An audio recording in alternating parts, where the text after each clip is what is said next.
Hey friends, I'm Dr. A.S.K. Gupta and I'm going to describe to you a case of Alobar Porencephaly in a young woman who has come to us for a level 2 ultrasound. She's around 25 years of age and she is having this as a first pregnancy and she does not have any consanguineous marriage.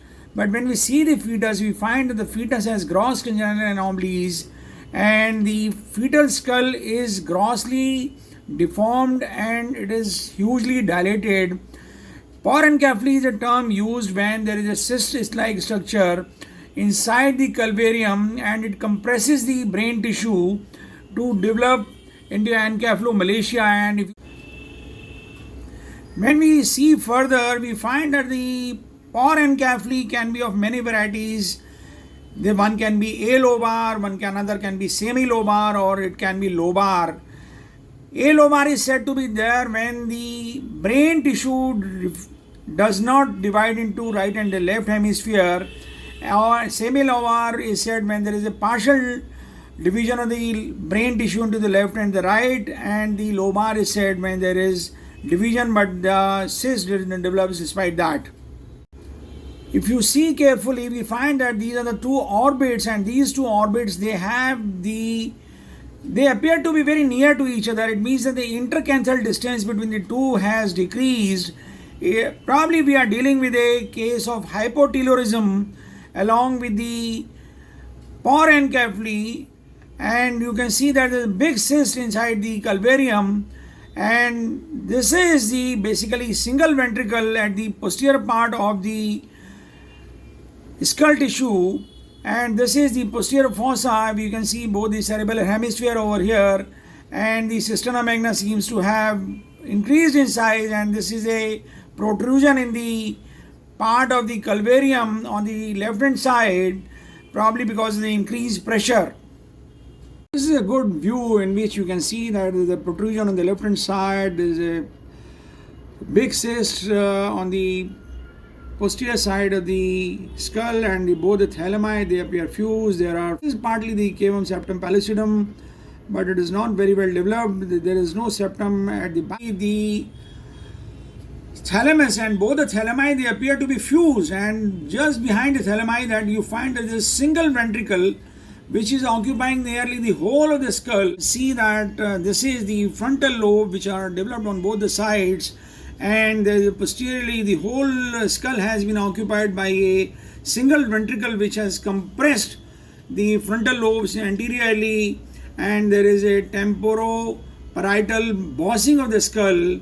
And if you see carefully, you can see that the nose is well developed, because these patients at times they can have proboscis like nose, or there can be single nostril, but in this patient we found that there are both the nostrils are present.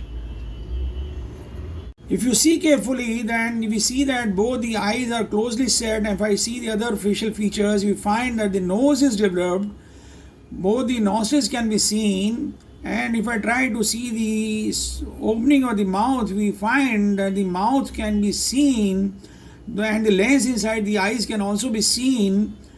And if you see carefully, then this is the upper lip. This is the upper lip somewhere, and the upper lip seems to be normal. There is no evidence of any cleft palate or the cleft lip. I try to show you the mouth opening in the closed frame, the still frame. Then you find that the mouth can be seen over here.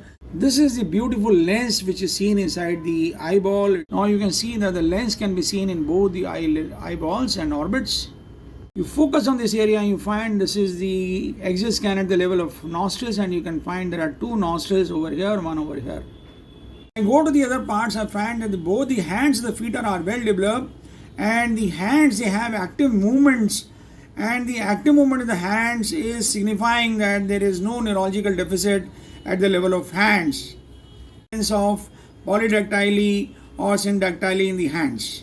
If I go further down, I find that both the legs are developed, but both the legs you try to scale up, then you see that this is one foot, and you can see that this is the another foot, and both the feet are in a crisscross manner, as if, and this crisscross manner of the feet and the thigh is called as the scissoring, and it is seen in the patients with cerebral palsy, and you see that both the feet are not showing any active movement.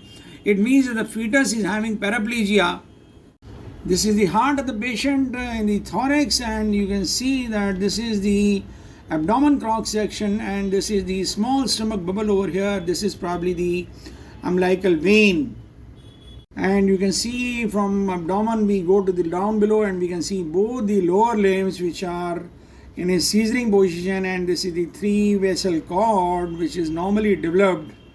This is the umbilical cord and the attachment of the umbilical cord to the abdominal wall, and you can see that the intra-abdominal organs, they appear to be hyperechoic because the fetus is probably not swallowing and not producing much urine.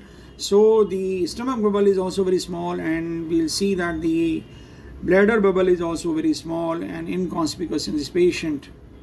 This I'm trying to look at the heart, and I can see there is a vascular structure over here. This is probably the left ventricle. Are we dealing with a hypoplastic heart? We are going to see in the other views.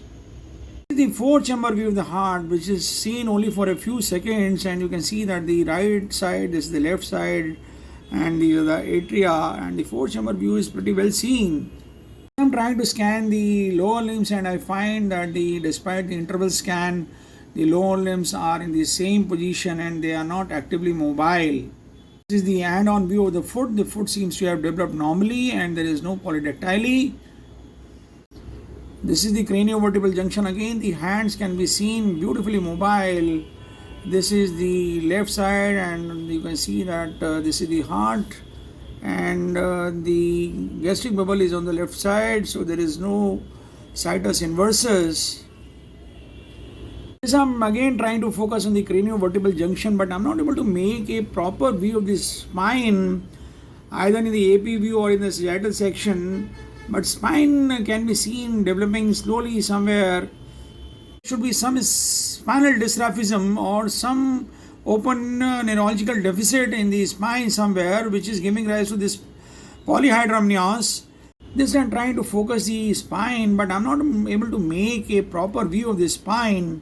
Spine is seen partly somewhere, and then this is the umbilical cord which attaches to the abdomen in a proper fashion. There is no gastroschiasis. Scan of the abdomen, and I'm trying to put the color, and you can see both the umbilical vessels can be seen, and this is the bladder which is partly developed. We have been able to demonstrate a case of lobar or semi-lobar porencephaly in a fetus around 20 weeks of gestation with hypotelorism, with probably craniovertebral anomalies, normal development of the nose, and the hypoplastic development of the mouth and the stromal opening. Upper limbs are well developed, and there are multiple congenital anomalies. There is scissoring in the lower limbs. The lower limbs are developed, but they are paraplegic because of the neurological deficit. There is polyhydramnios. So we have a patient around 20 weeks of gestation with multiple congenital anomalies. In case you like our video, please subscribe to our channel. Do not forget to press the like button and share the video among large number of friends so that maximum number of people can be benefited. Thank you very much.